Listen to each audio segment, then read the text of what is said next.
Bonjour à toutes et tous, chers collègues. Je pense que nous allons démarrer cette audition. Madame la Présidente, mes chers collègues, la Commission des affaires économiques qui a entendu hier soir la présidente de l'Union sociale pour l'habitat poursuit aujourd'hui l'audition de grands acteurs du monde du logement. Nous souhaitons en effet identifier les difficultés et les attentes de ce secteur qui joue, vous le savez bien, toutes et tous, un rôle majeur tant dans le fonctionnement de notre économie que dans la vie quotidienne de nos concitoyens. Je rappelle que nous avons également prévu d'entendre la semaine prochaine le président d'Action Logement Groupe. Nous avons ainsi le plaisir de recevoir ce matin Madame Véronique Bédague, présidente directrice générale du groupe Nexity, qui est un acteur majeur du logement, qui vient évoquer avec nous la situation et les perspectives en matière de logement et qui poursuit donc notre série d'auditions. Madame Bédague, vous êtes accompagnée de Monsieur Fabrice Aubert, directeur adjoint de Nexity, que nous saluons évidemment également. Nos concitoyens ont trop souvent beaucoup de mal à se loger. Et d'une façon générale, le secteur immobilier connaît depuis 2 ans une situation très difficile. Au second trimestre 2024, les mises en vente de logements neufs ont baissé de 42% par rapport au second trimestre 2023 et de près de 60% par rapport à la même période en 2022. Le nombre de permis de construire délivrés est également en baisse. Le niveau élevé des taux d'intérêt a rendu très difficile l'accession à la propriété, malgré de légères baisses de prix à la vente depuis 1 an. Et l'offre de location dans le parc privé reste insuffisante et trop chère. C'est sans doute ce qui explique que le nombre de demandes de logement social ait atteint cette année le record de 2,7 millions, dont 1,8 million provenant de ménages n'ayant jamais vécu en HLM. Et ça, c'est quand même assez significatif de l'évolution. Par ailleurs, les ménages investissent moins qu'auparavant dans la pierre. La part des ménages investisseurs dans le total des ventes aux particuliers n'atteint plus que 31%, contre 53% en 2017.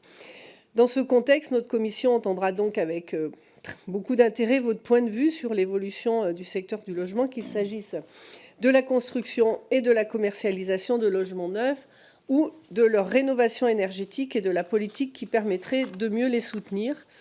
Par ailleurs, notre commission avait prévu, avant la dissolution de l'Assemblée, de vous entendre au mois de juin dernier concernant le projet de loi sur le logement abordable dont l'examen était envisagé. Alors, dans l'attente d'un nouveau dépôt de ce texte, même si nous sommes dans l'incertitude de ce dépôt, pourriez-vous nous dire aujourd'hui comment vous percevez ce texte dont nous n'avons évidemment pas de certitude de pouvoir vous revoir sur ce sujet-là. Nous aimerions aussi connaître vos attentes s'agissant des moyens financiers qui pourront être consacrés au logement dans le cadre du projet de loi de finances pour 2025. Comme vous le savez, nous attendons également avec impatience sa présentation pour que notre commission puisse l'examiner dans le cadre de son avis sur les crédits du logement.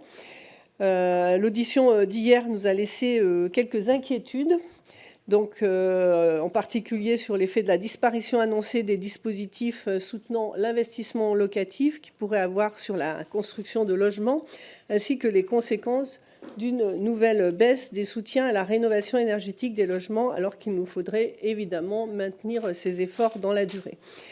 Donc merci encore, Madame la Présidente, d'être à nos côtés pour voir ensemble comment nous pouvons contribuer utilement à améliorer la situation du logement dans notre pays au bénéfice de tous.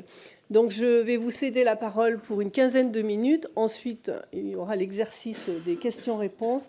Et on a dû vous l'expliquer, il y aura les orateurs de groupe qui auront 4 minutes, questions-réponses comprises, pour intervenir, et ensuite les orateurs individuels prendront la suite à la fin de l'audition. En tout cas, merci beaucoup d'être avec nous et je vous laisse la parole. Madame la Présidente, Mesdames et Messieurs les députés, je vous remercie d'abord de me recevoir ce matin. Je pense qu'il y a parmi vous beaucoup de sachants, donc je vais tenter peut-être de mettre un peu plus en évidence dans mon intervention ce qui change, ce qui est en train de changer, et puis peut-être aussi ce que je retiens des 3 années passées de crise. Alors pour nous, ça a été une crise parfaite au sens économique du terme, c'est-à-dire que tout s'y est mis. D'abord, on l'a oublié, mais on a eu une grosse poussée d'inflation, 15% en 18 mois à partir de 21-22. Donc les prix de construction ont augmenté de ce niveau-là tout au début de la séquence, ce qui a entraîné une augmentation générale des prix des logements qui ont été livrés de 8%. Donc c'est vraiment un premier choc énorme. Et puis évidemment, le deuxième choc énorme, là, si vous voulez bien passer le slide correspondant, ça a été évidemment, et vous le savez tous, l'augmentation des taux d'intérêt. Et de nouveau, c'est moins, c'est la slide suivante, s'il vous plaît, c'est moins le niveau réel de ces taux d'intérêt que la rapidité de l'augmentation. En l'espace de 18 mois, nos clients ont tout simplement perdu 30% de pouvoir d'achat. C'est énorme, c'est vraiment absolument énorme, et c'est d'une très grande brutalité. Alors, vous le savez, les taux s'apaisent un peu, le point d'inflexion, c'est le mois de juin, et nous, on a vu de nouveau un intérêt de nos concitoyens pour l'immobilier à partir du mois de juin. Septembre a été assez calme, mais là, on sent de nouveau, parce que tout simplement, dans 18 mois, vous connaissez ma conviction, je pense qu'il y a beaucoup d'histoires de vie qui ont été bloquées pour les jeunes et pour tous ceux qui avaient besoin de bouger. Donc ça, pour nous, c'est un choc vraiment extrêmement violent. Et ça s'est traduit en 23 et en 24 par des ventes de logements aux particuliers qui se sont effondrées. Je vous ai mis une série longue, parce que je trouve que ces séries longues sont intéressantes. C'est pire qu'en 2008. On va se le dire quand même. C'est pire qu'en 2008. En 2008, il y a une crise financière. Le choc est d'une violence folle. Les décisions sont prises et le marché reprend l'année d'ensuite. Là, on est dans des niveaux de vente de logements aux particuliers qui sont les plus bas depuis 30 ans. La crise est extrêmement violente. Alors, évidemment, elle touche d'abord les promoteurs. Le charme de notre métier, c'est que 18 mois après, ça touche le BTP et 4 ans après, ça touche les Français. C'est une cinétique lente, mais elle est imparable. Donc, cette vente de logements aux particuliers faible depuis 30 ans, sur la droite, je vous ai mis un graphique sur lequel on ajoute les ventes en bloc. C'est essentiellement les ventes que nous faisons aux bailleurs sociaux. Donc là, vous voyez qu'on est à peu près, en 2024, on va produire ensemble à peu près 95 000 logements. Il faut rajouter ce que les bailleurs sociaux produisent par eux-mêmes, plus les ventes de maisons individuelles qui, là, sont en effondrement complet. Donc là, moi, je peux vous dire d'ores et déjà qu'en 2024, il y aura moins de 200 000 logements, maisons, logements sociaux qui vont être réservés et qui vont donc pouvoir être mis en production dans les années qui viennent. On va tomber en dessous de 200 000. Et ça, c'est fait. Ça y est, on y est. Et ces 200 000, c'est des livraisons dans 4 ans. Donc c'est vraiment c'est la gravité de cette crise du logement, sa longueur et son caractère inexorable et son ampleur. C'est pour ça que, vous savez, ça fait 2 ans que je dis que cette crise, elle est majeure, qu'il faut vraiment l'arrêter parce que ça va avoir des effets sur les Français qui vont être extrêmement violents. Ça commence, mais ça n'est que le début. Et les choses sont déjà inscrites dans le temps. Alors, peut-être, je me suis demandé ce week-end, en préparant cette audition, au fond, qu'est-ce qui s'est passé ces 2 années qui se sont passées, peut-être dans l'échange qu'on a pu avoir avec l'exécutif. Et je pense, et vous l'avez compris, le dialogue ne s'est pas enclenché, en vrai. Et si je retourne en arrière et je me demande pourquoi, parce que je pense que c'est important de se demander pourquoi, je pense qu'il y avait, je sais peut-être, il y a peut-être encore, je ne sais pas, il y a 3 convictions qui nous ont été opposées, soit explicitement, soit implicitement, qui sont les 3 que j'ai donc listées sur mon PowerPoint. La première conviction, et ça je pense qu'elle a été clairement édictée en ouverture du CNR, c'est pour ça qu'on l'avait invité d'ailleurs par le chief économiste du Trésor, c'est dans ce pays, il n'y a pas besoin de beaucoup de logements neufs. Voilà. On a entendu quelque chose entre 100 000 et 200 000. Bon, bah, si moi, je vous dis un peu perversement, si le besoin est à 100 000 et 200 000, on va vraiment voir ce que ça donne en vrai. Ça, on y est. Donc, il y avait vraiment cette idée qu'il n'y avait pas besoin. C'était pas partagé au Parlement. Hein, je le dis tout de suite. Il y avait pas quand je venais dans ces murs, il n'y avait pas cette conviction-là. Mais dans le dialogue qu'on a pu avoir avec l'exécutif, et c'était pas partagé par tous les ministres évidemment, vous voyez bien. Mais il y avait quand même. Je pense que ce qui dominait, c'était l'idée qu'il n'y avait pas besoin de tant de logements neufs dans ce pays. Il y avait une deuxième conviction, et celle-ci, elle n'a jamais été exprimée, mais quand je regarde en arrière, elle était certainement là. Au fond, la crise, ça va faire du bien. Je vous la fais un peu courte et un peu caricaturale. Ça va assainir le marché et ça va faire que les prix vont baisser de 25% et ça va résoudre, le marché va faire son affaire et ça va résoudre la crise. Et ça, je pense que cette conviction, elle est cohérente avec la première proposition. Si vous pensez qu'il n'y a pas besoin de beaucoup de logements neufs et que le marché est équilibré, alors effectivement, si la demande se retire, par définition, les prix baissent. Enfin, c'est de l'économie de base. Si vous pensez qu'il n'y a pas assez de logements, qu'il y a de la concurrence pour le logement, dans ce cas-là, les prix ne vont pas baisser, mais c'est vrai, les sujets vont se régler par les flux. Il va y avoir moins de flux. Et troisièmement, on nous a expliqué pendant des semaines, des mois, que le logement, c'était vraiment une politique extrêmement coûteuse, que c'était quand même le premier endroit où faire des économies. On n'a jamais réussi à dialoguer sur le fait que, par ailleurs, les prélèvements sur le secteur du logement ne cessaient d'augmenter pendant la période. Et ça, ce sont des chiffres gouvernementaux, ce ne sont pas moi, dans mon arrière-cuisine, qui reboucle ces chiffres. Ces chiffres, c'est les comptes du logement, et ils sont publiés. Entre 2017 et 2022, il y a eu 22 milliards d'euros de prélèvements supplémentaires sur le logement. Donc je pense qu'il y avait au fond ce halo-là, qui a fait que, honnêtement, il y a eu des mouvements, je crois qu'il faut le reconnaître, mais pas surtout. Le premier mouvement qui a été fait, c'est le renforcement du PTZ dans son montant. Ça, c'est un gros effort de l'État, hein, vous le verrez dans les comptes. C'est vraiment extrêmement utile. On voit bien que nos concitoyens les plus modestes ont besoin de ce PTZ aujourd'hui pour avoir accès à la copropriété. Donc ça, c'est vraiment important. Mais vous vous en souvenez, dans le même temps, ce PTZ a été concentré sur les zones denses. Donc, quand vous êtes dans une zone non dense, vous n'avez pas, et que vous êtes au fond un ménage modeste, vous n'avez, si vous voulez du PTZ, que le choix de réhabiliter quelque chose d'ancien, ce qui est quand même pas si simple et plutôt coûteux. Et puis surtout, et ça, on peut en discuter, hein, moi, je comprends ce qu'on fait, on retire complètement le PTZ sur la maison individuelle. Moi, j'ai eu l'occasion de le dire ici, je comprends ce qu'on fait, je comprends la réfaction du foncier. Je dis juste que sociologiquement, la maison individuelle, c'était ce qui permettait à des personnes qui étaient dans le logement social d'avoir accès à la propriété. Une maison individuelle telle que vous l'imaginez, c'est à peu près 20 à 30% moins cher qu'un appartement collectif. Ce n'est pas les mêmes règles. Un CMI n'obéit pas aux mêmes règles qu'un promoteur. Ces maisons sont plus éloignées des centres-villes et donc elles étaient, parce que là je pense que le secteur est en train de s'effondrer complètement, elles étaient les seules qui étaient accessibles à l'achat pour certaines personnes qui sortaient du logement social. Donc moi je ne sais pas s'il faut continuer comme ça, mais en tout cas il faut trouver une solution. On ne peut pas juste dire on arrête complètement le PTZ sur les maisons individuelles sans traiter les flux au fond, et l'accession à la propriété que ces maisons permettaient. Deuxième sujet, j'y reviendrai parce que je ne sais pas pourquoi je n'arrive pas à me faire entendre là-dessus, pourtant les chiffres sont sur la table, mais l'investissement locatif en direction de famille, c'est surfiscalisé dans ce pays. Enfin, c'est juste surfiscalisé. Il n'y a pas de rentabilité, il faut quand même qu'on se le dise ici. Donc, j'entends le Pinel, haro sur le Pinel, pardonnez-moi, mais le Pinel, c'était juste un cache-misère. C'était ce qui permettait de ne pas traiter le fait que la fiscalité sur les revenus fonciers que vous tirez d'une location à des familles était trop imposée. Donc, moi, je veux bien qu'il n'y ait plus de Pinel, alors traitons le sujet.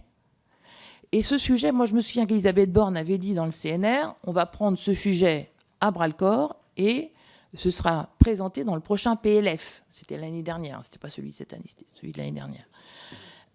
Moi, je vous dis, il faut vous le traitiez, quoi. Je ne sais pas, mais faites ce que vous avez à faire, mais il faut traiter ce sujet. Il ne faut pas ne pas le regarder. Vous savez aussi bien que moi que les sujets qu'on refuse de regarder, ils reviennent de façon très violente dans les urnes. Donc moi, je pense qu'au fond, un certain nombre de mesures, elles n'étaient pas conçues pour ça, mais qui ont été prises ont été des mesures qui ont aggravé le cycle. Le retrait du Pinel au moment où le marché se retirait, ça a été meurtrier, on va se le dire. Donc, alors après, moi, je ne sais pas quelle est la conviction de cette commission. Est-ce qu'on a besoin de logements neufs dans ce pays? Est-ce qu'on n'a pas besoin de logements neufs dans ce pays? Est-ce que la situation du logement est tendue? Nous, on pense que ça l'est. Vous avez donc, je comprends, reçu Emmanuel Cos hier. Vous voyez bien que la demande de logement social s'accroît, y compris par des gens qui n'étaient pas dans le logement social jusqu'à présent. Le logement locatif est en apnée, on va se le dire. La situation des étudiants est compliquée. Vous savez, nous avons des résidences étudiantes. Elles sont pleines à 98% le 30 juin.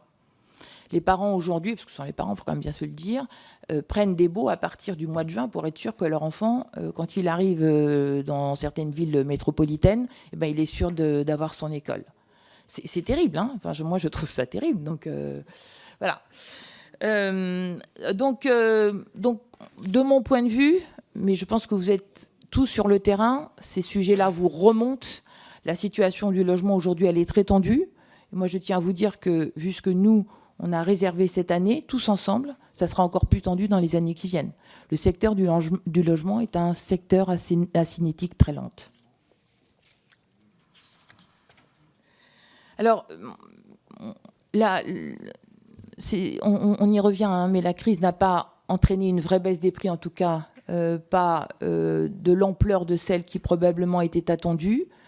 N'oubliez pas accessoirement que dans l'ancien, il y a des baisses des prix à cause des DPE. Hein. Aujourd'hui, quand vous avez un appartement, 2 appartements à 100 mètres l'un de l'autre, même configuration, bon et mauvais DPE, les prix sont très différents. Hein. Ça peut être 10-15%. En négo, c'est très violent. D'accord ? Donc il y a ça aussi qui apparaît aujourd'hui dans les prix de l'ancien. Et puis, à mon grand regret, je ne vois pas comment le prix du logement neuf peut beaucoup baisser, parce qu'une façon de faire baisser les prix, c'est de produire, c'est d'offrir du logement à nos concitoyens. Et voilà. Alors, le prix du logement, moi, je le rappelle ici, parce que je pense que c'est intéressant qu'on se le redise, en neuf, voilà à peu près comment le coût se répartit. Le foncier, c'est 15%. Voilà. Le coût de construction, et donc le foncier, on en dira un mot tout à l'heure. Le foncier est un sujet qui me passionne à titre personnel. Moi, je pense que c'est bien qu'il y ait un marché et qu'il y ait une fixation des prix par le marché. Je pense que le foncier prend une valeur particulière. C'est en train de devenir un bien rare. Il faut le traiter comme un bien rare. Éric Lombard, et je ne sais pas ce que je ne sais pas ce que je traduis pratiquement par ça, mais c'est un bien qu'il faut contrôler. Éric Lombard disait à l'USH quelque chose qui m'a frappé et qui me paraît extrêmement juste. Il a dit, Véronique, le foncier, ça va devenir la grande affaire du XXIe siècle. Si on fait ce qu'on dit, c'est-à-dire qu'on est très prudent en matière de consommation de sol, il y aura moins de fonciers constructibles. Ces fonciers vont naturellement prendre de la valeur et si on ne fait pas attention, le prix de logement risque encore d'augmenter. Donc le foncier va vraiment devenir un sujet important sur lequel il va falloir trouver des modes de régulation. Le coût de construction, c'est 50% à peu près. Donc, ce que l'on voit en ce moment, c'est évidemment un peu de baisse des matières premières, mais les salaires augmentent et je ne vois pas pourquoi les salaires n'augmenteraient pas dans les entreprises du BTP. Voilà, c'est l'économie.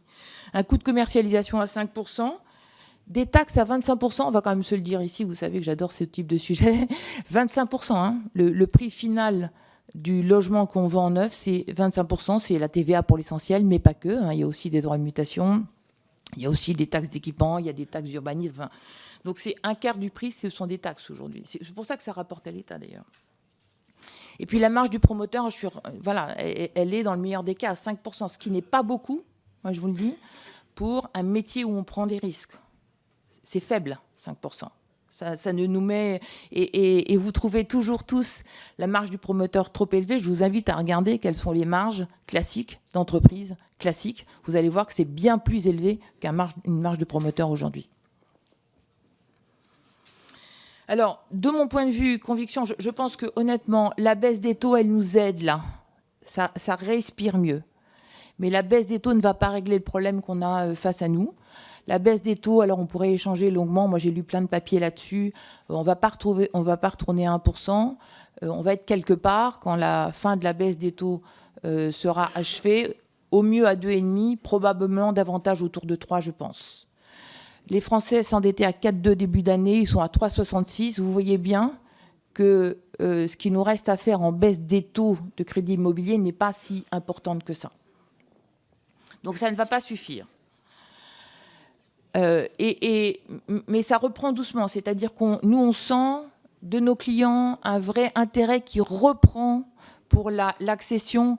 Je ne sais pas si vous avez vu ces analyses, mais il y a eu un sondage qui a été fait il y a quelques semaines. 25% des jeunes couples renoncent à avoir un enfant dans le moment parce qu'ils n'arrivent pas à se loger de façon à pouvoir accueillir un enfant. C'est énorme, 1 sur 4.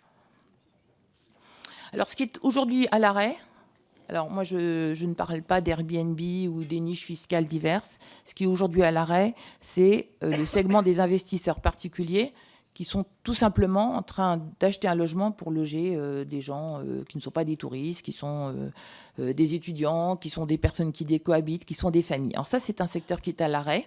Voilà, il n'y en a plus beaucoup. Il y en a qui aiment la pierre et qui se disent, bon, la pierre, c'est mieux que du financier parce qu'au moins, je vois ce que c'est. Mais ce secteur-là, le moteur est complètement arrêté. Il est complètement arrêté tout simplement parce que les Français, conseillés par leurs banquiers d'ailleurs, sont assez rationnels, c'est-à-dire qu'ils vont chercher un rendement net qui est le plus élevé possible. Et aujourd'hui, ça n'est vraiment pas l'immobilier qui donne ce meilleur rendement. Là, vous voyez, on a fait un petit graphique qui permet de mesurer l'attractivité de divers placements. Hein. Là, on a comparé assez simplement une action et donc son dividende, un coupon d'obligation et donc un loyer investissement immobilier. Le loyer, c'est ce qui est violet au milieu, c'est ce qui est au fond qui a le rendement le plus bas. Aujourd'hui, ceux qui achètent de l'immobilier n'attendent plus de plus-value. Hein. Il y a eu un moment où, quand même, vous vous souvenez, on achetait de l'immobilier, on acceptait un rendement plus bas, puis on se disait, c'est pas grave, quand on vend, on fera une plus-value. Ça n'est plus là. Il n'y a plus d'effet de levier parce qu'aujourd'hui, quand vous empruntez, le taux de votre emprunt est plus élevé que votre rendement. Donc, ça vous coûte. Ça reste qu'un investissement risqué, on va se le dire, faut le gérer, il y a des risques d'impayés. Et puis la fiscalité, là, vous êtes vraiment bien soigné, on va se le dire. Et donc, c'est un investissement qui aujourd'hui n'est plus un investissement quand il est classique, c'est-à-dire qu'il sert à loger un étudiant, un décohabitant, une famille, n'est vraiment pas un investissement qui est recommandé par vos banquiers. C'est normal, c'est purement rationnel. Le rendement est trop faible. Alors, on s'est amusé à faire quelques simulations. Ça, c'est le slide suivant. Quand vous êtes... Et ça, vraiment, je vous laisse... Moi, ces simulations-là, ça fait 18 mois que je les fais. Je les laisse partout. Personne ne me dit jamais que j'ai tort. Hein. Personne ne revient en me disant « t'as mal calculé, voilà. » C'est juste la réalité de ce qui se passe aujourd'hui. Aujourd'hui, alors là, on vous a donné plusieurs villes, mais ça revient au même. Aujourd'hui, lorsque vous investissez, par exemple, à Paris, sur un logement que vous louez, les prélèvements publics sont de l'ordre de 48% de votre revenu foncier. Et je ne prends pas la taxe foncière dedans. C'est uniquement prélèvements sociaux. Je crois que c'est tout. Hein. C'est tout. Donc, je ne prends même pas la taxe foncière. Je la mets de côté. Voilà. Donc, c'est 50% de vos revenus. Je vous rappelle que quand les dividendes et les coupons d'obligations sont taxés à 30%. Et donc ça, c'est la première formule, c'est quand vous êtes imposé à 30% à l'impôt sur le revenu. Et le slide suivant, si vous êtes imposé à l'impôt sur le revenu à 45% et que vous payez l'IFI, dans ce cas-là, le prélèvement, il est de 64%. Et je ne compte pas la taxe foncière, de nouveau. Les chiffres sont sans appel. Voilà, voilà. Et donc, ce moteur-là, il est arrêté. Donc, on nous a dit pendant un moment, c'est pas grave parce qu'il y a de grands institutionnels privés qui vont prendre la relève. Ça n'est pas le cas. Les grands institutionnels privés sur du logement, ils demandent des rendements qui sont bien supérieurs à ce que demandent les particuliers. Donc, ils ne sont pas revenus sur le marché. Il n'y a que les bailleurs sociaux qui ont vraiment fait, je tiens à les saluer ici, un boulot absolument remarquable pendant ces 2 années, qui se sont vraiment mobilisés tous, les grands, les petits, sur le territoire, pour acheter du logement, pour faire leur boulot. Mais eux sont les seuls présents sur l'achat en bloc en ce moment. Justement, les ventes en bloc, alors je ne sais pas ce que vous a dit Emmanuel Cos hier. Donc moi, j'étais à l'USH l'année dernière. Je dois vous dire que l'USH l'année dernière, c'était le seul moment où j'ai repris de l'énergie, parce qu'il y avait de l'énergie dans le mouvement social. Il y avait une vraie envie de faire. Je les ai trouvés beaucoup plus prudents cette année. Le sommet de l'USH était la semaine dernière à Montpellier. Ils sont beaucoup plus inquiets sur l'endettement. Par définition, comme nous tous, ils sont pris par les taux d'intérêt, par la charge de la dette.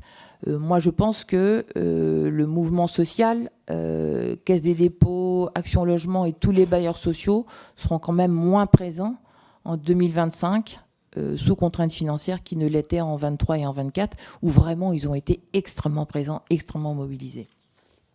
Donc ça, pour moi, c'est un risque supplémentaire. Alors, malgré l'assouplissement des taux, il reste des difficultés. Je vous l'ai dit tout à l'heure, résistance du foncier à la baisse, pour les raisons que je vous ai dit tout à l'heure. Des taux longs qui baissent, mais qui vont rester quand même beaucoup plus élevés qu'avant la crise. Moi, j'ai un vrai regret. Je trouve qu'une façon aussi d'apaiser un peu la crise du logement, c'est de donner une vision au territoire, de dire à chaque territoire... Enfin, comment dirais-je, de donner une place géographiquement à chaque territoire. Alors je finis par être une vieille dame du haut de mes 60 ans. Moi, je trouve que la politique d'aménagement du territoire est peut-être un outil ancien, enfin, qui a quand même beaucoup d'avantages. Et je pense que c'est bien de donner à voir à tout le territoire, à toutes les villes, qu'elles ont une place sur le territoire et qu'on les aide à prendre cette place si ça n'est pas si naturel que ça. Et puis, il n'y a pas d'objectif. Alors, on va voir un petit peu ce qui se passe dans les semaines qui viennent. On va évidemment être très attentifs. Mais je pense qu'il ne serait quand même pas complètement inutile de trouver un consensus. Alors, c'est plutôt à vous que je m'adresse, au fond, sur c'est quoi le besoin de logement neuf, sur quel territoire et pourquoi faire. Ça, je pense que malgré tout, ça serait beaucoup plus facile, y compris pour les maires qui sont quand même très seuls face aux demandes de permis de construire aujourd'hui, de faire ce qu'ils ont à faire sur le territoire s'il y a un consensus national sur, au fond, ce qu'on doit construire et où. Dernier point, donc ça, ce sont les courbes de logements mis en chantier. Vous voyez qu'on était à 400 000 en 2018, là, on va bien gentiment aboutir autour de 200 000. Et ça, c'est fait. Enfin, on ne va pas revenir dessus, c'est les réservations qui ont été faites ces dernières années. Pour la petite histoire, entre les 400 000 et 200 000 logements, il y a 8 milliards d'euros de TVA qui s'effondrent. 400 000 logements, 200 000 logements, il y a 8 milliards d'euros de TVA qui disparaissent des comptes de l'État. Et évidemment, tout ça va avoir des conséquences sur les territoires, parce qu'il y a des emplois derrière, évidemment. Nous, on travaille essentiellement à 99% avec des boîtes petites ou moyennes de BTP sur tout le territoire. Je vous assure qu'elles sont aujourd'hui en très grand risque. Alors, face à la crise, un petit mot sur Nexity, si vous le permettez. Nous, malheureusement, on a été obligé de procéder à un PSE. On produisait à peu près 20 000 logements neufs en rythme de croisière. Là, on va en produire 14 000. Donc, j'ai lancé un PSE de 500 personnes. C'est un profond regret en ce qui me concerne, parce que je pense qu'on a besoin de ces savoir-faire pour faire du logement. Et ces jeunes qui nous quittent, on ne les retrouvera pas. Ils vont partir faire du développement durable, on ne les retrouvera pas. Remettre en œuvre, remettre en route la machine du logement, ça va être quelque chose aussi, parce que beaucoup de compétences sont parties du secteur. Je vous le disais, les statistiques de défaillance par activité, nous, ce qui nous frappe beaucoup aujourd'hui, c'est la très grande fragilité des petites boîtes de BTP avec lesquelles on travaille. Il suffit d'une facture non payée par un autre promoteur et ces boîtes tombent sur une question de trésorerie. Et je vous assure que ça nous arrive beaucoup en ce moment. Des entreprises de très bonne qualité, on travaille avec des entreprises de très bonne qualité qui se trouvent face à une créance qu'ils ne réussissent pas à recouvrer et qui quittent le chantier parce qu'ils n'ont plus de trésorerie. Donc ça, vous allez le voir de plus en plus dans les semaines qui viennent sur vos territoires. Nous, du coup, on s'est complètement transformés. Pour être, j'ai un peu, au fond, complètement remanié mon entreprise pour être beaucoup plus territoriale. pour être beaucoup plus proche des maires, hein, de ce qu'on peut faire sur le territoire, pour être multiproduit, pour travailler avec eux sur ce qu'ils souhaitent faire. Également, on a constitué des centres d'expertise parce que moi, je pense qu'on a notre boulot à faire pour rendre le logement abordable. Moi, je coupe, je vous le dis, tous les coûts que je peux couper, parce que tout ce que je coupe comme coût, je le retrouve dans le prix des logements. On a beaucoup simplifié les lignes hiérarchiques, on a fait beaucoup de réductions de coûts très importantes.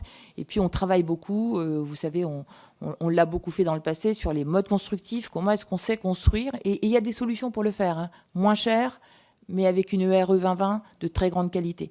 Ça, aujourd'hui, dans nos entreprises, c'est vraiment au cœur du dispositif. Il faut qu'on produise mieux, moins cher. Et puis, on s'est appuyé, et c'est l'offre que vous avez sans doute vue sur les territoires, parce que c'est une campagne qui est complètement territorialisée. On s'est appuyé, on a fait un partenariat avec le LCL. On s'appuie complètement, évidemment, sur le PTZ d'État. Le LCL fait sa propre offre. 20 000 € de PTZ financés par le LCL si vous êtes en RE 2020. Donc, pour le neuf, c'est toujours vrai. 20 000 € de prêt à taux zéro si vous avez moins de 30 ans. Et nous, on rajoute 50 000 € de prêt à taux zéro. Donc, on fait un effort sur nos prix, en vrai, pour permettre à un certain nombre de nos concitoyens d'avoir accès au logement. Parce que, vraiment, je pense qu'il y a une envie. Elle est très forte. Quelquefois aussi, nos concitoyens c'est pas si simple, hein, nos histoires de prêts, de PTZ. Ils ont aussi besoin qu'on les aide à calculer ce qu'ils peuvent faire. Ce que nous, on fait en ce moment, avec l'aide du LCL, une campagne qui marche vraiment très bien. C'est-à-dire qu'on a à peu près 2 fois plus de contacts en une semaine qu'une semaine normale, avec un vrai désir de nos concitoyens pour avoir accès à la propriété, pour pouvoir bouger, pour pouvoir commencer leur vie, sortir de chez leurs parents, souvent. Et donc ça, au fond, c'est bon signe, cette envie-là, qu'ont nos concitoyens de retrouver un parcours immobilier normal, comme nous l'avons vécu, nous avons trouvé normal ce parcours-là. Merci à tous de m'avoir écouté.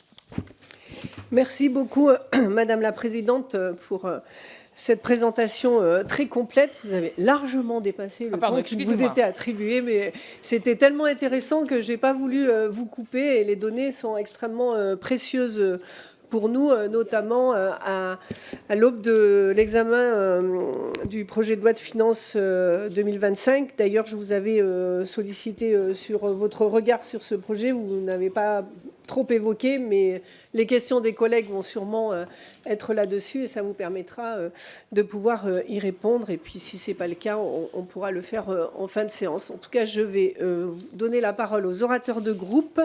Donc, pour le Rassemblement national, ce sera Frédéric Falcon pour 4 minutes, questions-réponses comprises.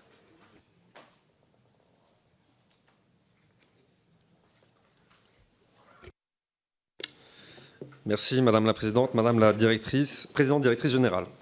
Le Rassemblement national est extrêmement inquiet de la crise immobilière actuelle, marquée par une chute historique, comme vous l'avez souligné, de la production de logements neufs, qui atteint en 2024 son pire niveau depuis 1992, alors que la France comptait à cette époque 15 millions d'habitants de moins, il faut le rappeler. Cette crise aggrave sérieusement celle du logement, déjà insidieusement installé depuis plusieurs années. Contrairement au début des années 90, qui a vu l'instauration de mesures fiscales exceptionnelles pour sauver le secteur, souvenons-nous du fameux dispositif du Premier ministre Balladur qui exonérait temporairement les droits de succession pour l'acquisition de logements neufs, nous n'observons aucune réaction du gouvernement depuis 2022. Il est vrai que le secteur de l'immobilier est dopé à la dépense publique depuis des décennies, qu'il s'agisse d'encourager l'accession à la propriété, l'investissement locatif à l'aide de divers dispositifs tels que Borloo, Robien, Duflot, Pinel, ou encore le subventionnement massif de travaux d'isolation. Nous savons que le PLF 2025 envisage des coûts de rabot significatifs, notamment aux aides MaPrimeRénov' destinées à la rénovation énergétique, voire la suppression pure et simple de certains dispositifs tels que Pinel. Disons la vérité aux Français, nous entrons dans une période de diète budgétaire qui sera durable et peut-être devons-nous réimaginer la politique du logement pour la décennie à venir. Dès lors, nous pensons que cette crise budgétaire historique est l'opportunité de tailler à la hache, permettez-moi l'expression, dans les mesures les plus absurdes et la suradministration. Car non seulement depuis les années Hollande, mais surtout depuis 2017, la réglementation ainsi que les contraintes, notamment énergétiques, mais aussi la bureaucratie, se sont considérablement alourdies. La RE 2020 alourdit les coûts de construction. Le ZAN, décrié par tous, participe à raréfier le foncier. Les contraintes DPE jugées peu fiables assèchent l'offre locative dans le parc ancien, dans les zones les plus tendues. En résumé, ça n'a pas vraiment été évoqué dans votre exposé. Nous estimons que la surréglementation et l'empilement sans fin des normes ne sont plus supportables pour les Français, aujourd'hui exposés à une inflation record, à une remontée des taux et à une baisse de leur pouvoir d'achat, ne leur permettant plus de suivre des contraintes qu'aucun pays en Europe n'ose pourtant s'imposer. Alors nous pouvons nous targuer d'être les plus vertueux, mais après avoir détruit notre industrie, notre modèle énergétique, notre agriculture, nous assistons à la destruction du secteur immobilier français. Je crains de devoir demander à qui le tour. À défaut de pouvoir distribuer des milliards d'euros, ne pensez-vous pas qu'il faut plutôt placer notre confiance dans les Français, redonner de la liberté aux entreprises, en les délivrant d'une surréglementation qui non seulement nuit à la croissance, mais prive également de logements abordables des millions de compatriotes. Je vous remercie. Madame la présidente directrice générale, pour 1 minute 30. Je pense que la simplification, c'est toujours utile. Ça ne va pas suffire dans le moment. Merci beaucoup. Donc, pour le groupe Ensemble pour la République, Sandra Marceau. Mesdames les présidentes, merci tout d'abord, Madame la Présidente, pour vos propos liminaires et votre présentation. La situation critique du logement que nous traversons actuellement révèle des difficultés structurelles qui peut-être datent même sûrement depuis plus longtemps. Bien que la hausse brutale des taux d'intérêt ait agi comme un catalyseur, elle n'a fait qu'exacerber les problèmes, s'il vous plaît, des problèmes préexistants, la flambée du coût du logement, qui date d'il y a bien longtemps déjà, une augmentation constante des prix du foncier, vous en avez parlé, ou encore une pénurie grandissante et c'est lié de terrains constructibles, peut-être lié aussi à la difficulté d'accords de permis dans pas mal de territoires. Le besoin en logement est estimé à environ 500 000 par an. Enfin, ce chiffre varie selon les acteurs. Donc, comment analysez-vous ce besoin ? Et puis, sachant que les livraisons de logements, vous en avez parlé aussi, en 2023, ont chuté d'environ 30%. Alors, vous avez, avec votre groupe, lancé 2 initiatives, je pense qu'on peut saluer, pour relancer le marché et votre activité. Ce prêt à taux zéro jusqu'à 50 000 € pour les primo-accédants sur 2200 logements. Un prêt à 20 000 € de 20 000 € à taux zéro pour les moins de 30 ans et en partenariat avec une banque. Au-delà de ces initiatives, même si vous avez effectivement dans votre présentation très précise présenté des éléments, est-ce que vous pouvez encore nous reparler et préciser votre réorientation de modèle, en tous les cas d'activité. Et j'aimerais, en lien avec cela, vous interroger sur la place qu'occupe votre activité dans les villes moyennes, notamment celles concernées par le plan Action Cœur de Ville. Vous savez, donc, c'est 220 à 240 villes qui comptent entre 20 000 et 100 000 habitants en France. Quelles mesures, selon vous, seraient nécessaires pour encourager le développement dans ces zones ? Moi, je pense qu'il faut un rééquilibrage en France de l'offre en logement. Mais évidemment, il n'y a pas que le logement, il y a l'activité, donc l'emploi, il y a les équipements. C'est vraiment un enjeu, à mon avis, très important parce que dans mon département, on perd des habitants, on a besoin de logements parce qu'il y a aussi du recrutement. Donc, quelle est votre position par rapport à cela ? Par ailleurs, je me dépêche pour vous laisser répondre. Quelle est la part de votre production destinée au logement social ? Alors effectivement, vous en avez parlé. Nous savons qu'elle représente une part importante de l'activité, enfin peut-être il y a déjà quelques mois, quelques années. Comment envisagez-vous l'évolution de ce segment, sachant que bien sûr les bailleurs sociaux sont aussi freinés face à la hausse du taux du livret A. Donc merci pour vos réponses qui, j'espère, pourront éclairer cette commission. Madame la présidente. Je vais répondre un peu plus lentement parce que j'ai l'impression d'avoir un peu blessé. Le micro.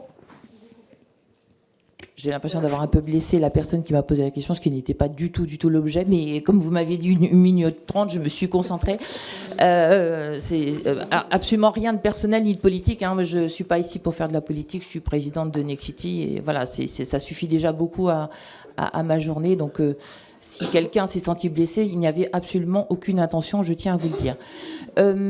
Donc pour 1 minute 30, je ne peux pas répondre à toutes ces questions. Moi, ce que je peux vous dire, c'est que nous, on aime beaucoup le dispositif Cœur de Ville. Dans toutes les villes où ça s'est déployé, on a vu effectivement, au fond, une comment dirais-je, une nouvelle demande de logement, parce qu'au fond, ça rend les villes encore plus attractives. Et donc, moi, je trouve que ces dispositifs-là sont extrêmement utiles sur le territoire. Ça participe aussi d'une politique d'aménagement du territoire. Merci beaucoup. Donc pour la France Insoumise, François Piquemal. Oui, bonjour Madame la Présidente. Comme vous l'avez mentionné, la société Nexity est leader de la promotion immobilière en France, avec 8200 salariés et un chiffre d'affaires estimé à 4,27 milliards d'euros. Récemment, Nexity a vendu une partie de ses activités à la société d'investissement Bridgepoint pour un montant de 440 millions d'euros. Cette vente a entraîné, vous en avez parlé, un plan de sauvegarde, ce qui signifie des suppressions de postes massives avec 502 licenciements prévus dès 2024. Première question, le coût de cette restructuration, qui est estimé à 50 millions d'euros, est le résultat d'une décision qui a été entraînée. Pour quelles raisons exactement? Et avez-vous consulté les employés sur ce plan social?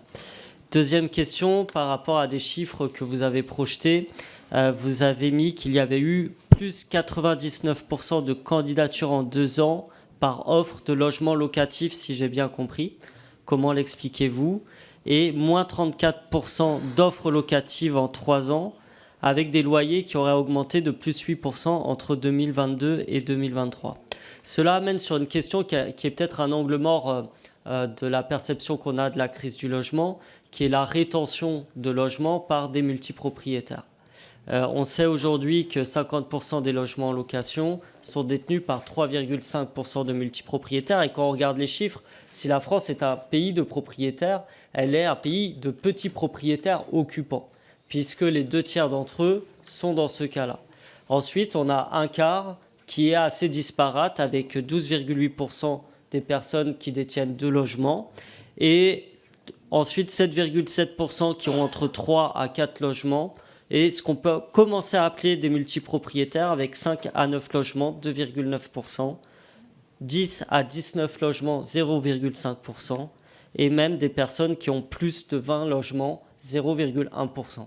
Est-ce que ce ne sont pas finalement ces multipropriétaires qui sont aussi responsables du fait qu'il y ait une rétention des logements et qui bloquent à la fois l'accession au logement du point de vue des locataires, mais aussi de l'accession de la primo-accession à la propriété? C'est une question que je vous pose et je suis sûr que vous aurez une analyse dessus. Vous avez également, et je finis là-dessus, déclaré qu'il était essentiel de redonner de l'attractivité à l'investissement immobilier, que vous considérez comme la clé pour aider les Français à trouver un logement. Et vous avez mis en avant 2 axes principaux. La fiscalité, que vous qualifiez de confiscatoire, et la nécessité d'accorder davantage de permis de construire. Or, dans la situation de dérapage de déficit budgétaire que nous connaissons, qui est avant tout lié à un problème de recettes et non à une fiscalité soi-disant confiscatoire, on pourrait dire, comment faites-vous pour dépasser ce paradoxe qu'il y a déjà des niches fiscales de plus de 60 milliards d'euros de pertes pour l'État, et ajouter des niches fiscales pour l'accession à la propriété peut être problématique, et nous sommes contraints, que ce soit par la ZAN ou tout simplement par le dérèglement climatique, à être économe en foncier. Vous en avez parlé, c'est un grand enjeu. Et donc, comment gérer ces contradictions? Voilà, je vous remercie. Madame la Présidente, pour quelques secondes. C'est toujours quelques secondes. Donc là, si je vous réponds brièvement, 30 ne secondes, vous vexez pas, c'est pas contre 35 vous. secondes. Juste peut-être sur Nexity, mon marché s'est effondré de 40% en 18 mois. Honnêtement, comment voulez-vous que je vous dise?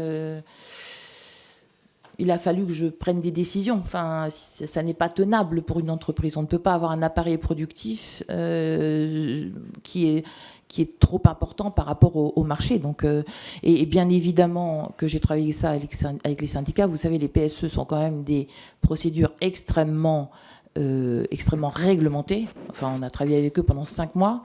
Et ils ont donné leur accord sur les conditions du PSE la semaine dernière. Donc oui, évidemment que ça a été travaillé avec nos organisations syndicales, qui ont fait, par ailleurs, je l'ai dit plusieurs fois, un boulot remarquable, en nous aidant aussi à traiter les sujets les plus compliqués.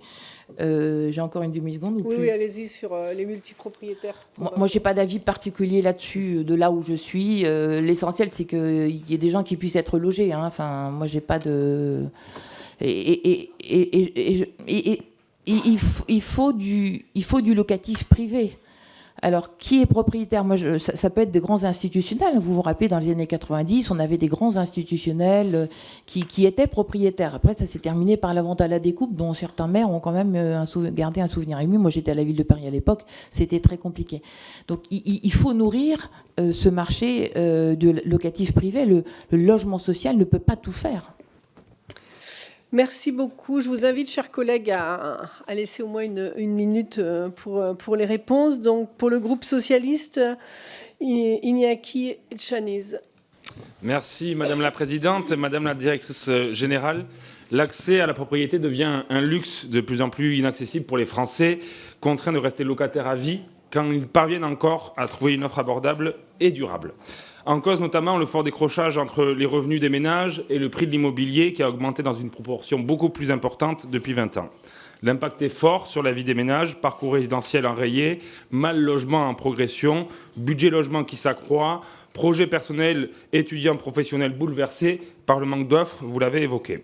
Cette situation étouffante mérite une attention particulière et une action publique efficace. Vous l'avez vous-même martelé lors du CNR avec plus de 200 acteurs et vous continuez aujourd'hui à porter ce combat, mais le gouvernement semble toujours en décalage. Si le Premier ministre a évoqué l'extension du PTZ lors de son discours de politique générale, mesure bienvenue que nous avions proposée sans succès l'année dernière, il se rend compte enfin que nous portons souvent des solutions positives. Il a aussi esquissé des pistes inefficaces ou délétères, en évoquant notamment le retour de la loi Kasbarian 2, dont nous combattons l'esprit régressif.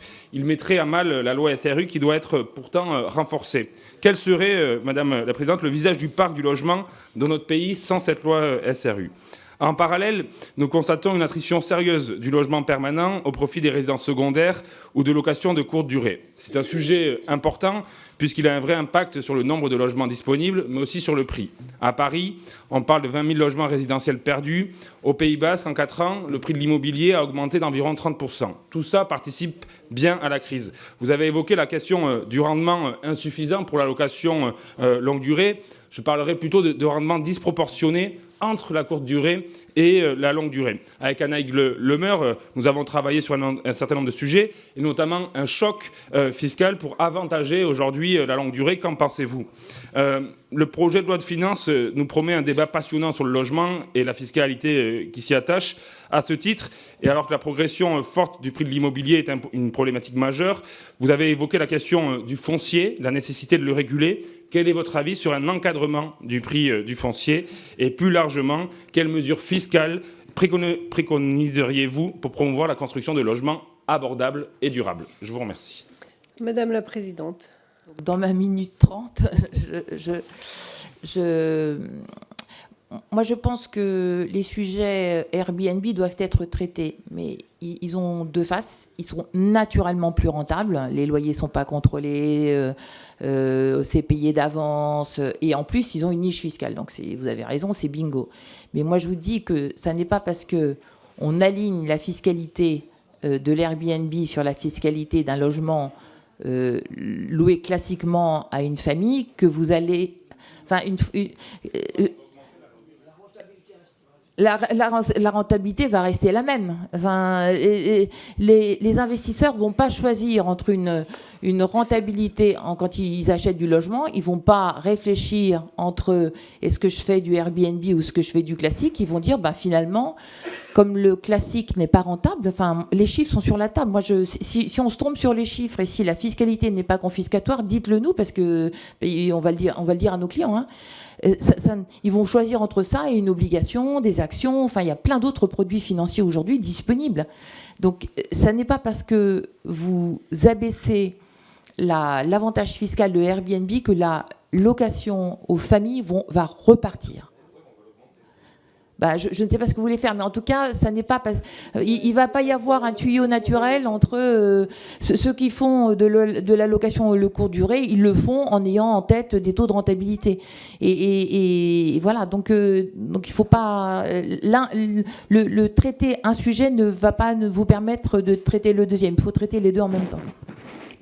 Merci beaucoup, Madame la Présidente. Pour la droite républicaine, Jérôme Nury. Merci Madame la Présidente. Madame la Présidente, d'abord nous voulons vous remercier pour la qualité de votre intervention, votre témoignage, et vos propositions s'agissant du logement en France. L'expertise de Nexity est importante au regard du savoir-faire et de l'envergure de votre groupe.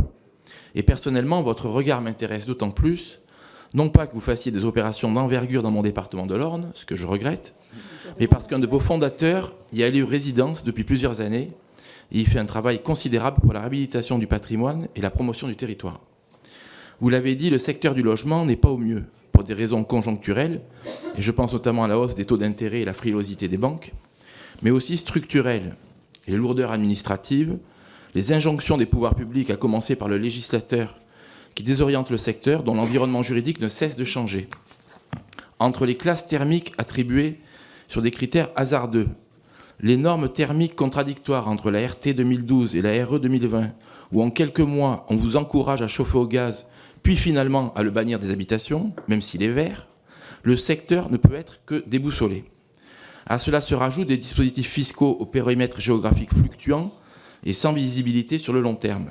Je pense au Pinel, mais aussi aux deux Normandies, dont nous avons l'an dernier obtenu un prolongement indispensable dans la mesure où de nombreux territoires ruraux avaient des centres-villes et des centres-bourgs qui entraient pour la première fois avec les ORT, mais avec initialement des durées limitées à quelques mois, ce qui était ubuesque. Nous avons fait changer cela. Madame la directrice générale, vous avez certainement entendu le Premier ministre hier, qui a redit son souci de revenir à un budget plus équilibré afin de ne pas avoir une banqueroute nationale. Il paraît donc illusoire de défendre des mesures budgétivores. Ne pensez-vous donc pas qu'un moratoire normatique, réglementaire et législatif sur plusieurs années dans le logement, prolongement des dispositifs fiscaux actuels sans ajout, arrêt du ZAN, gel des normes thermiques, vitrification de l'urbanisme, pourrait permettre au secteur du logement de retrouver visibilité et dynamisme. La France en a besoin, nos territoires ruraux en ont besoin, à la fois pour les habitants, mais aussi pour toutes les entreprises du bâtiment qui représentent une force économique importante et qui aujourd'hui sont inquiets quant au carnet de commandes de l'an prochain. Je vous remercie. Madame la présidente. Malheureusement, je ne vais pas pouvoir faire une réponse très Qui a différente. laissé son micro ? Une réponse très différente de celle que j'ai faite tout à l'heure. Tout ce qui est retravail sur les normes est bienvenu, mais dans le moment, ça ne va vraiment pas suffire. Là où on est, j'aimerais vous dire que ça va suffire, non. J'ajouterais quand même que le fait d'avoir bloqué, que le secteur se soit arrêté, c'est 8 milliards d'euros de recettes qui ne sont pas rentrées dans les caisses de l'État. Hein. Oui, mais le moratoire, ça peut avoir des effets, mais très, très, très lents. Très, très, très lents. Là, il a besoin d'une étincelle, hein, il faut quelque chose. Hein, sinon, ça va reprendre doucement. Enfin, vraiment.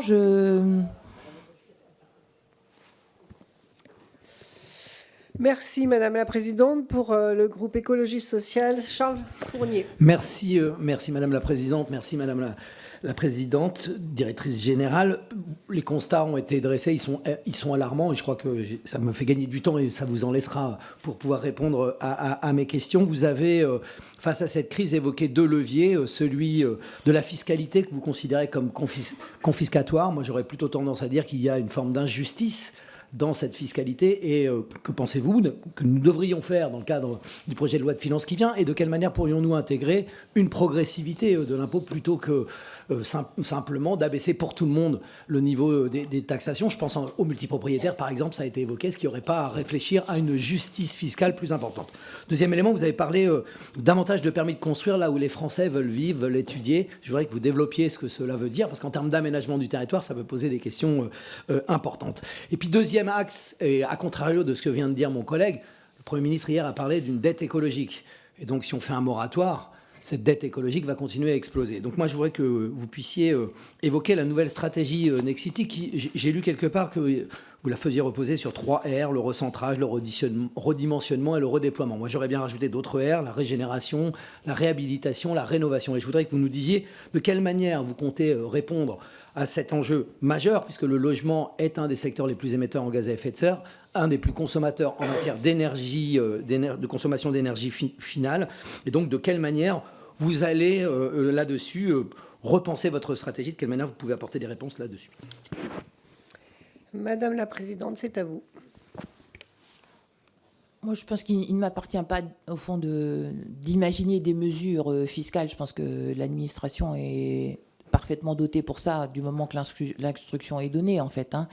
Mais il faudra faire quelque chose. Moi, je le maintiens sur cette fiscalité-là. Alors, le Pinel, c'était un truc simple. Ça venait compenser d'un coup et assez brutalement cette surfiscalité. C'est une surfiscalité. Quand vous prélevez plus de la moitié des revenus, on commence à rentrer dans la surfiscalité. Donc, moi, je ne sais pas ce que le gouvernement a en soute dans le PLF, on le verra bientôt, mais ce sujet-là doit être traité. En ce qui concerne Nexity, vous le savez sans doute, moi la première, mais toute l'entreprise, on porte cette conviction sur l'écologie. Je n'ai jamais remis en cause le ZAN. J'ai toujours dit qu'il fallait que ce soit travaillé. Moi, je pense qu'on a quand même intérêt à travailler plutôt et à construire des logements plutôt là où il y a déjà des transports en commun. C'est très important hein, pour aujourd'hui, ces sujets-là. Et vous savez aussi que nous, d'abord, moi, j'ai une trajectoire alignée à 1,5 degré. C'est un vrai effort. C'est au cœur de ma boîte. Je le fais par conviction. Je le fais aussi parce que je pense que ça me permet de prendre des parts de marché. C'est-à-dire que quand on vend à des bailleurs sociaux, par exemple, quand on vend les particuliers, ils sont moins sensibles. Mais quand on vend à des bailleurs sociaux, ils sont extrêmement sensibles hein, à la qualité écologique de ce qu'on leur livre. Nous, on a une marque qui s'appelle Héritage, qui est une marque de régénération urbaine. Et vous savez qu'on a, parce qu'on a, on a de l'ancienneté là-dessus. Hein, on a fait de très belles choses, à la fois en rénovant et en construisant du neuf au Havre, à Dijon, à Montpellier. Enfin, on en a à peu près partout. Et pour vous dire, moi, dans mes comités d'engagement, c'est-à-dire les projets que j'ai étudiés chez Nexity depuis le début de l'année, 30% de ces projets-là sont des projets de régénération urbaine. Et vous savez aussi qu'on a emporté un appel d'offres de Carrefour pour rénover, ça je pense que c'est très très utile, 72 sites de Carrefour, moitié centre-ville, moitié périphérie, entrée de ville. Et ça, je pense que c'est vraiment notre métier de demain. Rénover un Carrefour ou un site Carrefour d'entrée de ville, là où les maires déjà ont mis des transports en commun. Vous le savez, hein, les maires ont fini par alimenter en transport. On peut faire des quartiers, on peut désertificialiser, on peut faire des quartiers où les gens ont accès en transport en commun au centre-ville. Enfin, vraiment, je pense que c'est vraiment notre demain, le cœur de métier des promoteurs comme nous. Moi, je suis convaincue que le promoteur Nexity qui est rentré dans la crise n'est pas le même que celui qui sort de la crise. Merci beaucoup. Donc pour le groupe démocrate, Pascal Lecamp. Merci Madame la Présidente, Madame la Présidente directrice générale, Monsieur le Directeur. Je vous remercie pour votre présentation liminaire. Vous avez vu que je n'étais pas là, mais je l'ai vu à distance, donc ne vous inquiétez pas. Qui nous permet de mieux comprendre l'ampleur de la crise que traverse ce secteur immobilier actuellement et d'entrevoir tout de même quelques raisons d'espérer avec une légère reprise du marché. Le Premier ministre était très attendu hier dans sa déclaration de politique générale sur cette question du logement. Et je voudrais ici saluer la décision d'extension du prêt à taux zéro sur tout le territoire, mesure, comme vous le savez, que le groupe démocrate avait défendue lors de la dernière loi de finances, par la voix de son président de l'époque, Jean-Paul Mattei, pour aider les primo-accédants et redonner un peu d'air à un marché bien embourbé. On le voit depuis quelques mois, la baisse des taux d'emprunt est sur la bonne voie pour permettre une relance des acquisitions et des investissements. Je souhaiterais pour autant m'intéresser à un dispositif que vous avez récemment mis en place, de prêt à taux zéro, qui est affiché sur l'écran, pour les primo-accédants pouvant aller jusqu'à 50 000 €. On l'a vu durant cette crise, l'accès à l'emprunt et les conditions strictes des banques, en particulier, ont constitué un frein important pour de nombreuses personnes souhaitant acquérir des biens. Alors, aussi, il apparaît peu probable que l'on retrouve rapidement un monde avec des taux proches de 1%. Quel avenir entrevoyez-vous pour ce genre d'initiative de votre part, en coopération avec les banques, qui permettent d'attirer vers la propriété une population réticente à s'engager? Quelle coopération avec l'État innovante pourriez-vous également envisager, proposer, pour accompagner l'extension à venir du prêt à taux zéro annoncé hier par le Premier ministre? Je vous remercie. Madame la Présidente. Moi, je pense qu'aujourd'hui, il y a des conditions qui sont meilleures qu'il y a 6 mois. Les banques veulent vraiment faire des prêts immobiliers. Moi, j'ai vu, en allant à Montpellier, d'ailleurs, une grande affiche en centre de Montpellier d'une banque qui disait nous, on a continué à faire des prêts immobiliers pendant la crise et on veut en faire. Et ça, c'est vraiment sensible. Et moi, je le redis, nos concitoyens ont envie d'avoir accès à la propriété. Pour plein de raisons, ils se sentent plus rassurés d'être propriétaires quelquefois, quelque part, y compris quand ils arrivent à la retraite. Nous, notre objectif dans notre opération, c'était de se dire, moi je voulais être capable de dire aux primo-accédants les plus modestes, quand ils étaient dans le parc privé, au fond, je suis capable de vous offrir un bien de la même taille que celui que vous louez dans le parc privé, à une mensualité égale à votre loyer ou proche de votre loyer. C'était ça que j'ai tenté de faire. Et pour faire ça, il a fallu qu'on travaille avec le LCL, d'où l'ajustement que nous on a fait sur le prêt à taux zéro. Et donc, et je m'appuie, et là pour le coup, je m'appuie massivement sur le dispositif État. C'est l'État qui finance le PTZ, donc c'est vraiment, vraiment ancré sur le dispositif État. Et avec l'aide du LCL, pour les plus modestes d'entre nos concitoyens, on est capable, quand on additionne toutes ces offres, de ramener le taux proche de 1%. Mais c'était le chemin que nous, on devait faire pour rencontrer la demande de nos clients. Donc oui, enfin, moi je pense que tous les partenariats, ce qui change depuis des années dans mon métier à moi, c'est qu'il y a beaucoup plus de partenariats, y compris par exemple avec ce qu'on appelait nos fournisseurs autrefois, on est vraiment partenaires. Et avec les banques, il faut qu'on le soit de plus en plus. Merci beaucoup, Madame la Présidente. Pour le groupe Horizon, Henri Alfondari. Merci Madame la Présidente. Je vais aller droit au but. Hier soir, le Premier ministre a ouvert donc la question du PTZ sur le neuf et la rénovation sur toute la France. La question éventuellement des donations pour le neuf locatif, visiblement, a été ouverte. Vous y avez déjà un peu répondu, mais est-ce que c'est suffisant pour relancer la machine ? Est-ce que ça peut éventuellement freiner des licenciements, si c'est mis en place rapidement ? Mais plus structurellement, au-delà des simplifications administratives et des baisses de coûts d'études, une piste pour augmenter les investissements ne serait-elle pas d'augmenter les obligations de réserve des banques et des assureurs vers l'immobilier locatif et notamment l'immobilier locatif neuf ? Monsieur le directeur, Madame la directrice. Sur la première question, moi je ne me prononce pas sur la mesure. Je pense qu'il y a plein de choses qui circulent. Je pense que vraiment il y a des équipes à Bercy qui ai travaillé, qui sont capables de définir le bon dispositif pour atteindre le bon objectif du moment qu'on leur en donne l'instruction. Mais il faut que ce soit une mesure rapide. Parce que le temps commence à vraiment à coûter. Sur la mesure plus technique, peut-être plutôt Fabrice sera plus équipé que moi. Allez-y. Sur la question des investisseurs institutionnels et des obligations de réserve, la compréhension qu'on a du sujet, c'est que c'est avant tout un cadre européen qui le détermine. Et donc c'est les dispositifs Solvabilité 2, BAL 3, BAL 4. Et donc c'est une affaire au moins européenne.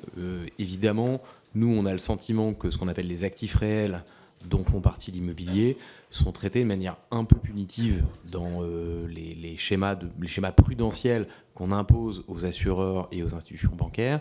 Et donc on serait évidemment favorable à ce que les obligations prudentielles qui concernent l'immobilier soient un peu allégées pour permettre à ces grands opérateurs de faire un peu plus de logements.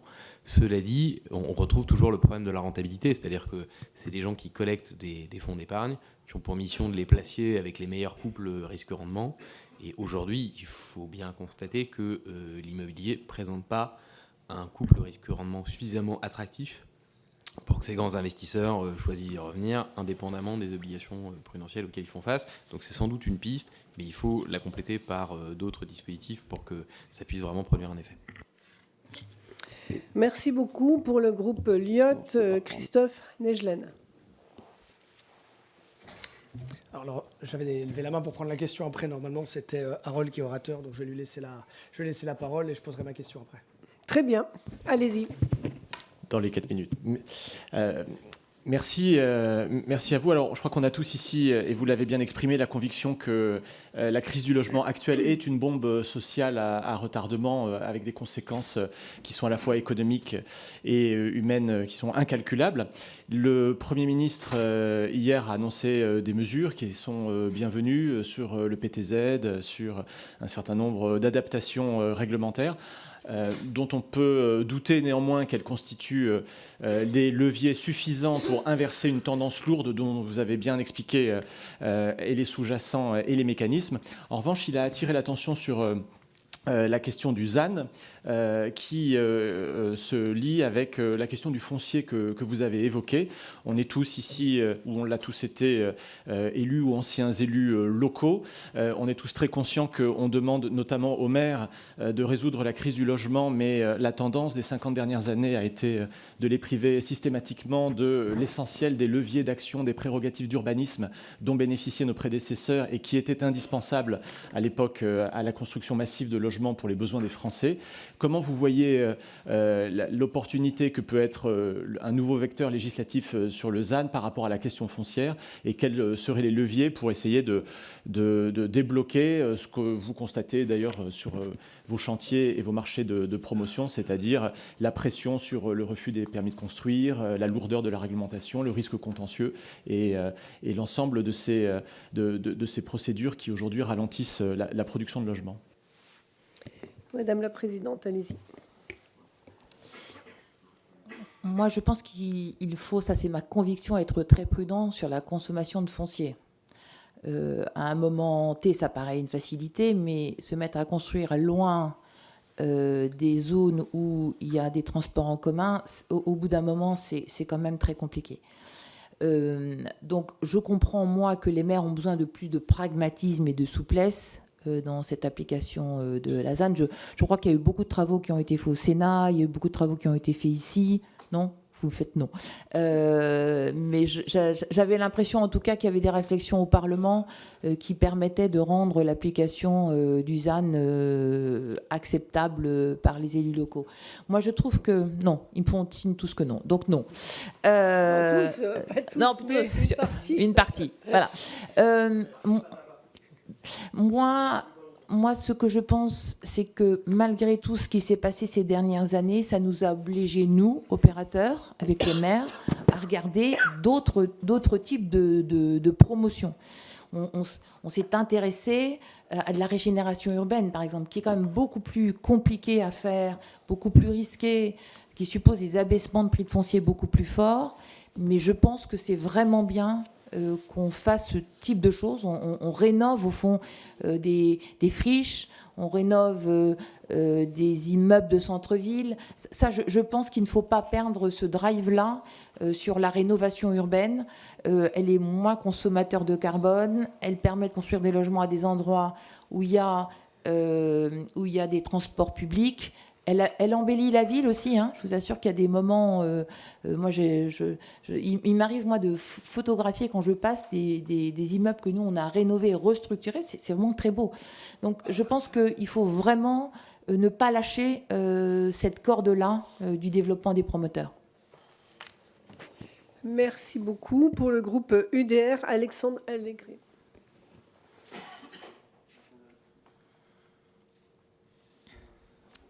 Ah, c'est moi, pardon. Merci Madame la Présidente. Voilà, on y arrive. Merci Madame la Présidente. Merci Madame la Présidente Directrice Générale pour votre présentation qui était extrêmement intéressante et claire. J'ai deux questions. La première question sur le court terme. Le segment des investisseurs particuliers est à l'arrêt, notamment vu la faiblesse du rendement que vous avez pu comparer de façon limpide à un investissement obligataire ou en action. Il apparaît ainsi nécessaire d'augmenter la rentabilité de l'investissement locatif, notamment pour les particuliers, puisque cela permettrait d'assurer le financement de la rénovation et de l'extension du parc des logements. Dans les causes, vous avez parlé d'une fiscalité disproportionnée, du risque très substantiel d'impayé, du coût de la mise en conformité et de l'incertitude croissante des plus-values. Auriez-vous des préconisations prioritaires pour libérer de la rentabilité, notamment sur les 3 premiers points, en termes de mesures qui seraient à la fois ciblées et efficaces ? Ça, c'était ma première question. La deuxième question sur le long terme. Nous allons faire l'objet d'une sorte d'effet de ciseaux sous contrainte avec, d'une part, un morcellement des structures familiales, donc l'accroissement du nombre de logements nécessaires pour un même nombre de personnes. D'autre part, une dynamique démographique contrastée, la population devant diminuer à partir de 2044, soit dans 20 ans seulement, ce qui correspond aux horizons programmatiques en infrastructure, comme c'est le cas des SCOT. Et le tout sous contrainte de l'objectif imposé de zéro artificialisation nette, nous en avons déjà parlé. Même si pour quelques territoires, la population décroît déjà pour des raisons de perte d'attractivité économique et d'enclavement, comme vous avez pu l'évoquer, nous sommes globalement dans une période de contraction de l'écart entre la capacité et le besoin, ce dernier devant se détendre cependant d'ici 20 à 30 ans a priori. Quel outil d'anticipation et de planification devrions-nous développer selon vous pour anticiper ce retournement du besoin d'ici 2050 au regard des capacités qui seront alors déployées? Je vous remercie. Madame la présidente. Je pense que sur ce dernier point, pour le coup, c'est vraiment le job de l'État. Enfin, voilà, il y a un commissaire au plan. Enfin, ça, c'est vraiment les projections à long terme de ce pays. C'est pour le coup vraiment pas un promoteur de le faire, enfin, franchement. Sur votre autre question, Fabrice, peut-être. Allez-y. Sur la question des paramètres liés à l'investissement locatif et notamment au rendement. On a beaucoup parlé de la fiscalité, donc du rendement super net de l'investisseur, qui est ce qui regarde en pied de colonne. Il y a fondamentalement deux façons de prendre le problème. On peut effectivement raisonner par rapport à la rentabilité d'autres classes d'actifs. Et donc, il pourrait y avoir une première voie qui serait d'aligner la fiscalité des investissements immobiliers sur les règles du PFU, quitte à compenser par un accroissement du PFU sur les autres classes d'actifs les pertes fiscales que ça peut occasionner. Mais ça nous paraîtrait assez légitime de le proposer comme ça. Et il y a une autre façon de rapprocher l'immobilier du droit commun, qui est de permettre aux propriétaires immobiliers d'amortir un certain nombre de choses, c'est-à-dire en fait de comptabiliser dans leurs charges un certain nombre de charges financières qui sont associées à leur investissement immobilier. Et donc ça, c'est le fameux dispositif dont vous avez probablement tous entendu parler, dit voilà, exactement, du statut du bailleur privé, excusez-moi. Et qui ressemble notamment à un dispositif que vous connaissez qui est le LMNP, le statut du loueur en meublé non professionnel, dont on entend parler beaucoup autour de l'idée qu'il faudrait l'alourdir et notamment réinternaliser dans le calcul des plus-values les amortissements qui ont été réalisés au fil de l'eau par les propriétaires immobiliers pour réduire leur fiscalité immobilière. Aujourd'hui, c'est à peu près le seul dispositif qui fonctionne encore pour créer de l'investissement immobilier attractif. Donc, c'est ce qui nous permet aujourd'hui, par exemple, de commercialiser des résidences étudiantes. Donc, il y a un premier message qui est de ne pas alourdir encore la fiscalité immobilière, pardon pour la parabole, mais de ne pas tirer sur l'ambulance en détricotant le dispositif du LMNP, c'est-à-dire en surfiscalisant les plus-values à la sortie réalisées par les propriétaires qui sont sous ce statut, et peut-être au contraire s'en inspirer pour le généraliser au logement traditionnel, au logement nu, non meublé, et permettre de rapprocher un petit peu la fiscalité immobilière du droit commun par ce dispositif. Pardon, j'ai été trop long. Merci beaucoup. Donc, les orateurs de groupe s'étant tous exprimés, nous allons passer aux autres orateurs. Il y en a 6 et je vous propose de répondre globalement à l'issue. Donc, pour Ensemble pour la République, Nicole Lepay.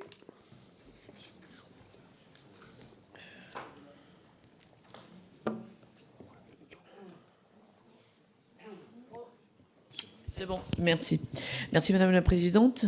Madame la Présidente, les difficultés à se loger, y compris dans le centre Bretagne, expliquent en partie les tensions observées sur l'emploi, à tel point que le préfet de région a étendu le dispositif Pinel Breton, mesure donc créée en loi de finances de 2020, spécifiquement sur notre région.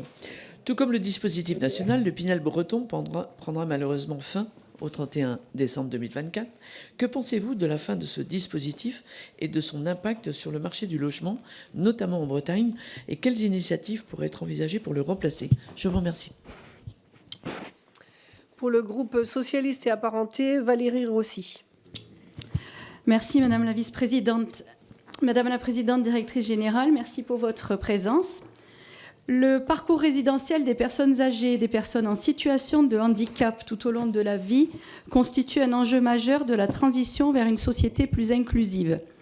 Ces aspirations sont des marqueurs forts des lois de février 2005 pour l'égalité des droits et des chances, la participation et la citoyenneté des personnes handicapées, et celle de décembre 2015 relative à l'adaptation de la société au vieillissement.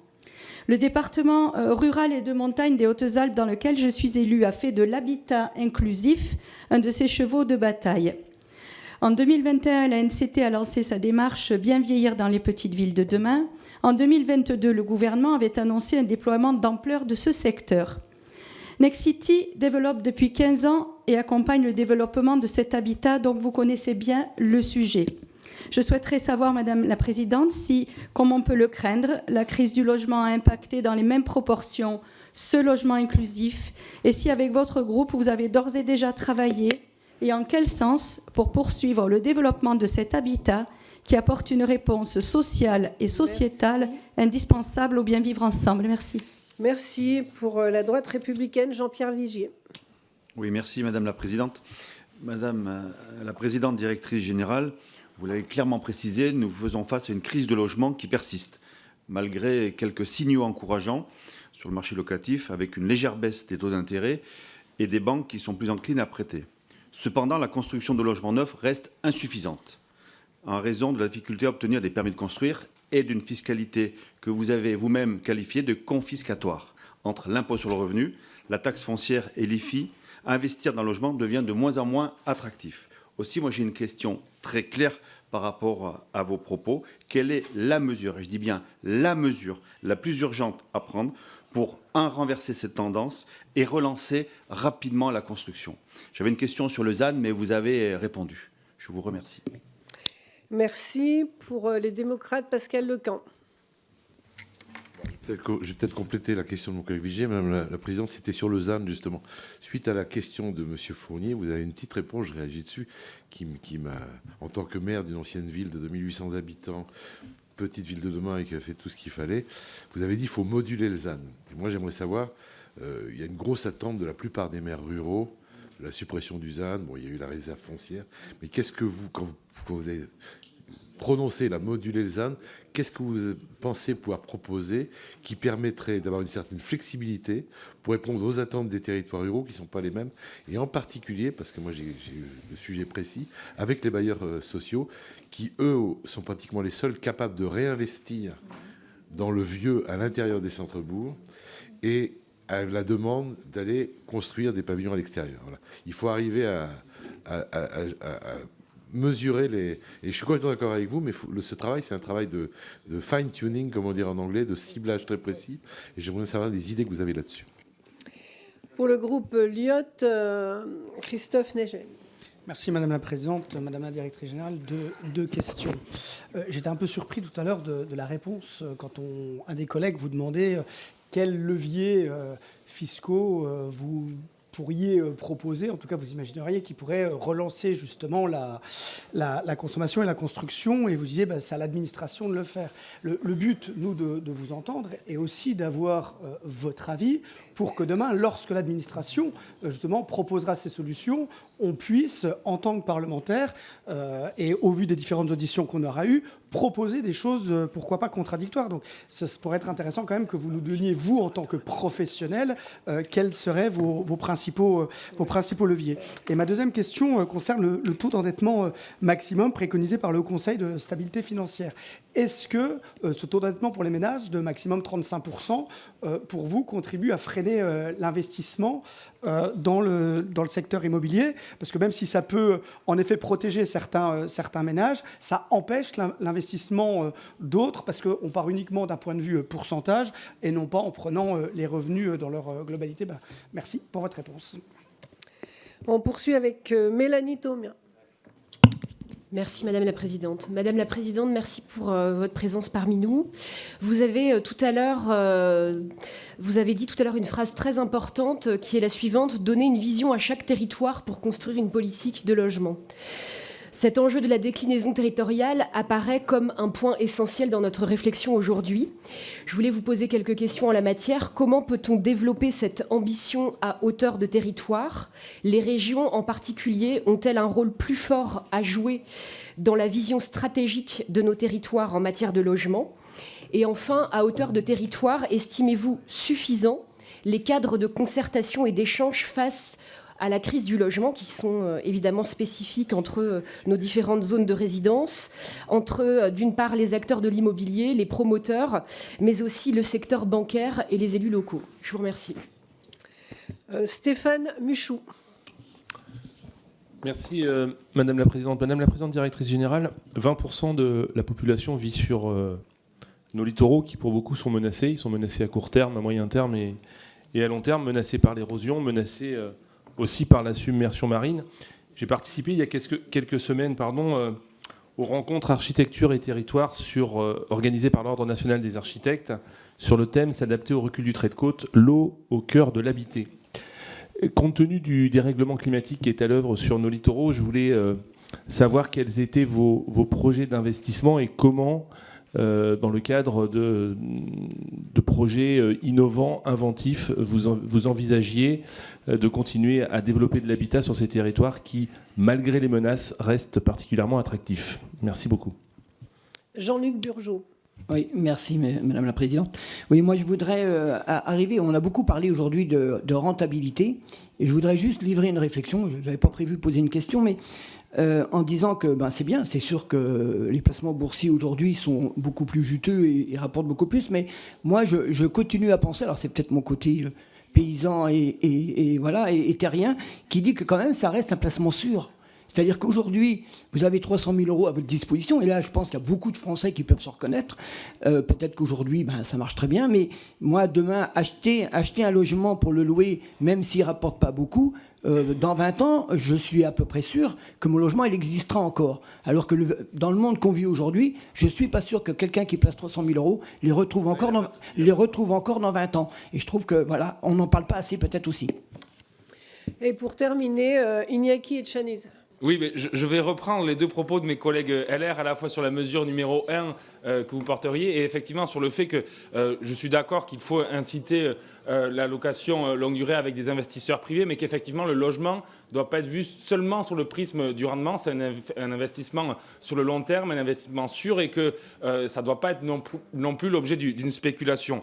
Mais je voudrais revenir sur une question que je vous ai posée, vous n'avez pas eu le temps d'y répondre. C'est justement sur votre avis sur l'encadrement du prix du foncier. Est-ce que vous y êtes favorable, oui ou non?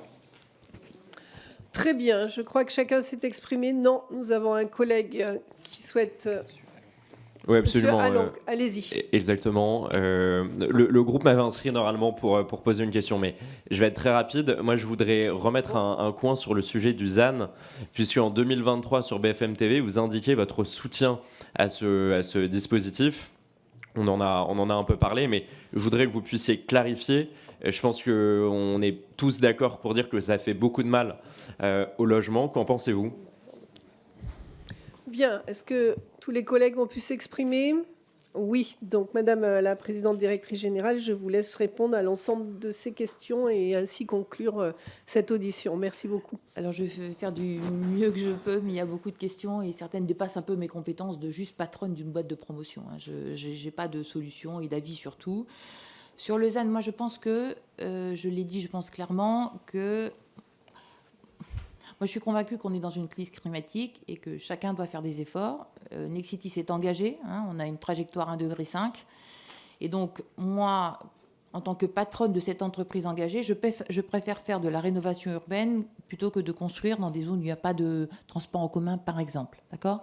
Donc, je pense que nous obliger collectivement à être plus prudents sur la consommation de terre me paraît aller dans le bon sens. Après, il faut que tout ça soit pragmatique. Mais c'est plutôt à vous, aux maires, à le dire et à le travailler. Oui, c'est bien ce que je comprends. Voilà, donc c'est ça que j'ai voulu dire.